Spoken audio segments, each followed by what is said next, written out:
Allie with the Potomac Bead Company, and I'm just doing a short, quick video for you today showing one of the uses of our cup button beads. I also have some other things here to show you and some E6000 glue. What I'm going to show you is how we have the 10mm Rivolis that fit into our cup button and kind of how to assemble them and make them into stud earrings. I have little ones, so I tend to wear a lot of stud earrings so they don't get pulled on. And I just wanted to show you guys some other options to make the studs, both with our cup buttons and our Potomac Crystal Rivolis, as well as some dome beads here that I had left over, and also showing some of our new flat back semi-drilled hold pearls, or half-drilled pearls. If you need any of the materials to do any of these earrings, you can go to the little eye here in the corner of the video if you take your mouse over there and scroll. Also below the video, we always have details for you in the video description, which has the date that the video was produced. If you do the little drop-down show more button, we'll have that there for you as well. So what I'm going to be showing you today is basically the steps that I take in order to make my stud earrings. So some things are very, very easy. We are going to have a very simple material list. Whatever you want to glue onto your surgical steel posts, and some E6000 glue. This here is my favorite size of the E6000. Is the 0.18 fluid ounces because it doesn't really dry out at all, as opposed to the big tubes. So I like the little tubes to go at one time. They're $1 or a little $1 and change.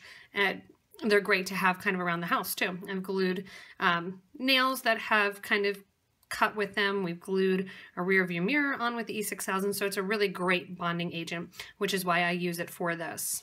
In addition to the E6000, like I said, I have pad posts. These are a 4mm surgical steel pad post. I prefer to use the surgical steel because when I'm working with it, it doesn't usually affect people that have allergies. So when you're looking at the pad post, there's a couple different options. Sometimes you'll have ones that have a little bit of a point coming out the front of them.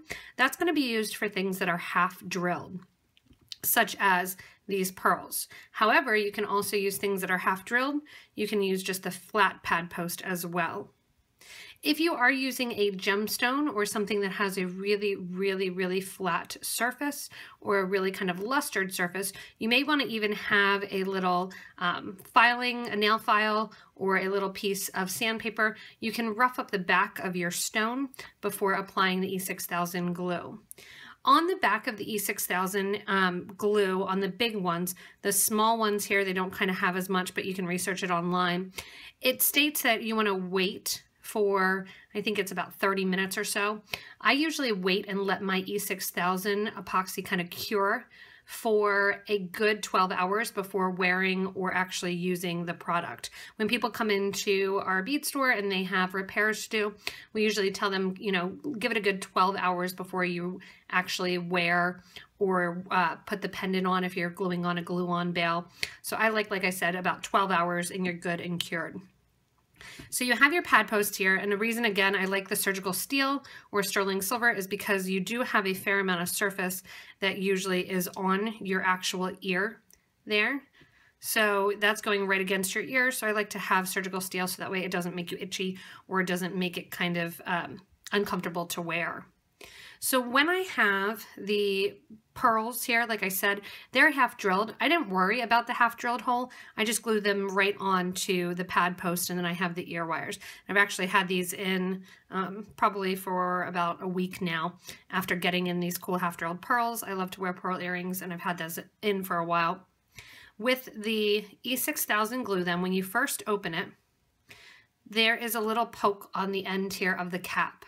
Same with most super glues and that sort of thing. You're going to open up the E6000 and then obviously squeeze the tube. This tube has already started. You can see some of the stuff that is dried on it, but the glue then, when I squeeze, is ready to go.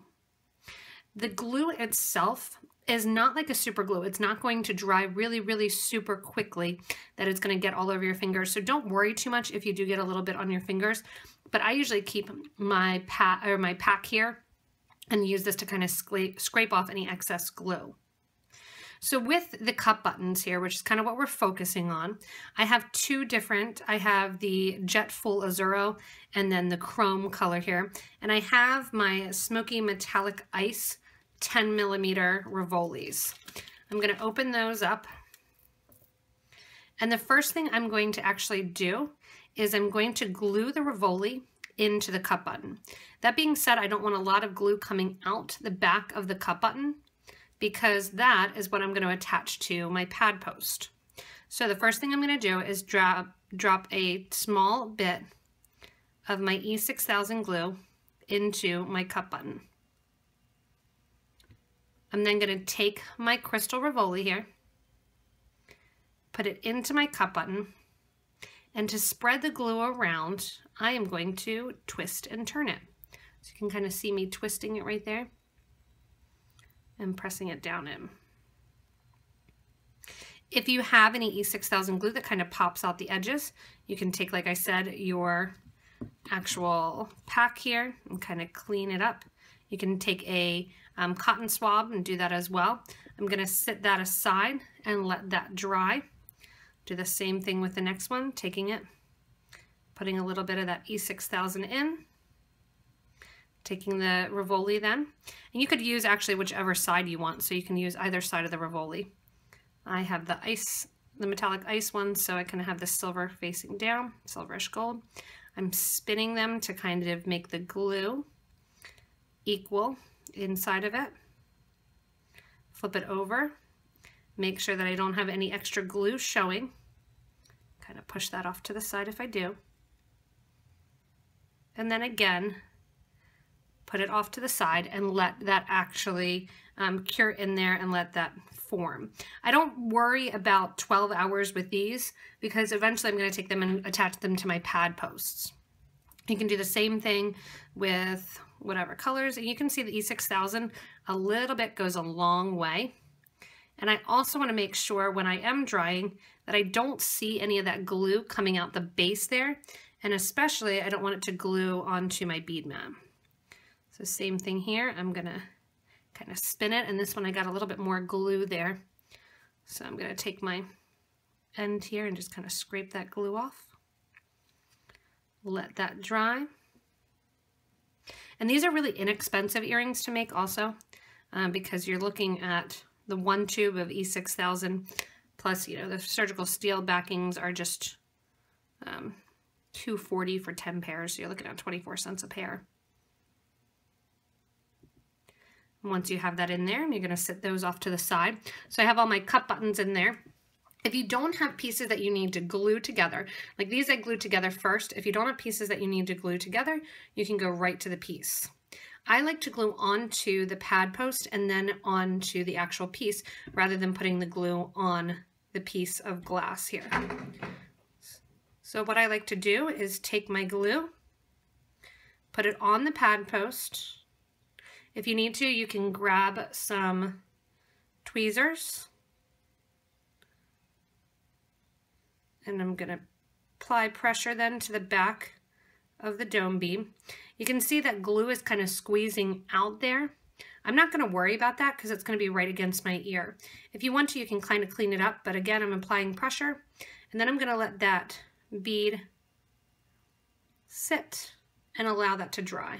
So just kind of put that out of the way. Same thing here. Grab your next pad post, put some glue on it, and move it around to center it. And there you go. So it's really, really simple. Once these dry a little bit then, I'll give them, you know, another 10 minutes or so, usually. I'm gonna go right in and show you guys how to do it now. But usually at about 10-minute break, I'll put more glue onto my pad post there. And then I'm lining it back up with those two holes of the cup button. And at this point, I do want glue to kind of go through the back of the cup button there to act as a stabilizer. Same thing, glue it on. Make sure that your Rivoli is still in place and glue on. So again, it's a really, really simple kind of tutorial showing you the different ways that you can use the E6000 glue, that you can use the cup buttons, and how we created that 10mm Rivoli in order to fit exactly inside of the cup button. What you can do then is you can take your cup button on your design if you have one, also. And if you don't have seed beads there, you can glue a Rivoli into your design as well. So there's a lot of different uses. Have fun creating all of these different pad posts. It's kind of addicting because they're so easy to do. You only have to wait a couple hours and then you're ready to go and to wear your product. If you need any of the products, again, you can look below the video to get the actual link to those ear wires or glue, or actually the cup buttons and all the different Rivolis that you can use inside. We have tons of colors available for you guys. You can also join us by staying connected with us through this YouTube channel, subscribing if you want to see different tutorials, different product spotlights, kind of little know-hows like this video, and just really what's going on in the beading world. You can also purchase from me at potomacbeads.com, as well as join our Facebook group for beading and jewelry making. There we have a wonderful interactive group that is great jewelry makers that love to see different things that people make, answer questions, and really help out other people that enjoy the craft of making jewelry. As always, everybody, have fun creating, and if you get kind of addicted to creating the posts like me, you'll see that it never stops. The whole cup button and Rivoli, I think I have about 20 pairs of them with the different cup button colors, different Rivolis in them that you can kind of wear with anything and with everything that you have on. So have fun creating, everybody, and thanks so much for watching.